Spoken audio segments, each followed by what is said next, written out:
विशाल को जस्टिस मिल चुका है। जी हाँ, उनकी मम्मी पापा आकर बोलते हैं बेटा तू गलत नहीं है, तुम्हारा वो इंटेंशन नहीं था। जिस तरह से तुमने कृतिका को देखा, तुमने उस इंटेंशन से नहीं देखा। इन लोगों की सोच ही छोटी है, इन लोगों की सोच ही गंदी है। जी हाँ, कि मम्मी पापा ने आकर विशाल का यहां पर सपोर्ट किया है तगड़ा वाला। मैंने जैसे आपको अपडेट बताई थी कि यहां पर उनके मम्मी पापा आएंगे या फिर उनकी सिस्टर आ सकती है, लेकिन यहां पर उनके मम्मी पापा आए हैं ऐसा सुनने में आ रहा है। और उन्होंने आकर तगड़ा सपोर्ट किया है विशाल को और बोला है कि भैया तुम टेंशन मत लो, क्योंकि जिस तरह से इन्होंने तुम्हें समझा है, जिस तरह से तुम्हें बोला है कि भैया तुम इस इंटेंशन से देख रहे हो, वैसा बाहर नहीं देखा गया है, हमने बाहर से देखा है, ऐसा कुछ नहीं था।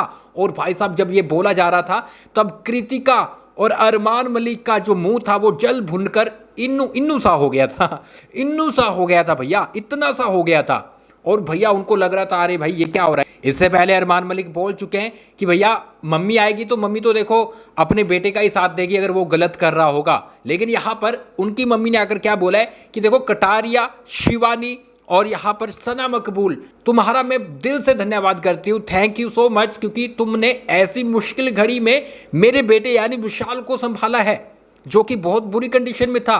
और ऐसे में गाइस ये भी माना जा रहा था कि अगर उसकी बहन आती है तो वो ये सवाल उठाएगी कि यार कटारिया तो साथ दे सकता था, कटारिया उसका दोस्त था, उसको तो पता था क्या चीज़ है, लेकिन वो साथ क्यों नहीं दिया उसने। वो अगर वहाँ पर बोलता कि ऐसा इंटेंशन नहीं है तो इतना बड़ा मुद्दा बनता ही ना। तो मैं बताऊँ तो यहाँ पर कटारिया खुद नहीं समझ पाया कि बाहर कैसा दिख रहा है कैसा नहीं दिख रहा है, क्योंकि काफ़ी चीज़ें वो खुद नोटिस नहीं कर पाया। तो ऐसे में वो समझ नहीं पाया हो क्या रहा है, जैसे उसने सुना वैसे उसने बोला।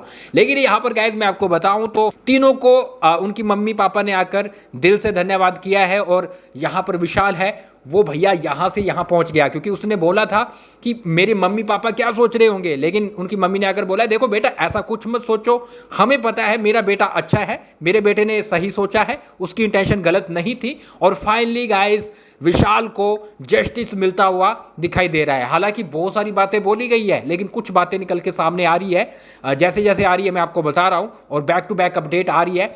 शिवानी की भी क्लास लगाई गई है। एक्टर रवि किशन ने आकर बोला है कि भैया तुम बदतमीज हो, हम भी गांव से हैं, हम भी रहे हैं गांव में, लेकिन हम ऐसे नहीं रहते हैं। जो गांव वाला होता है वो ग्राउंडेड रहता है, जमीन से जुड़ा हुआ रहता है, उसके बोलने का तरीका बढ़िया रहता है। बाकी गाइस सारी अपडेट आपको दे रहा हूं इंस्टाग्राम पे भी, और वहां पर आ जाना है तो आपने गाइस फॉलो कर लेना। ये रहा हमारा इंस्टाग्राम अकाउंट। लेकिन गाइस आप हमें बताइए कि यहाँ पर जो विशाल के साथ हुआ है अभी, उनकी मम्मी पापा ने आकर जो क्लियर बात की है, यहाँ पर विशाल के लिए आप खुश है या फिर नहीं है, लिख डालिए कमेंट बॉक्स में।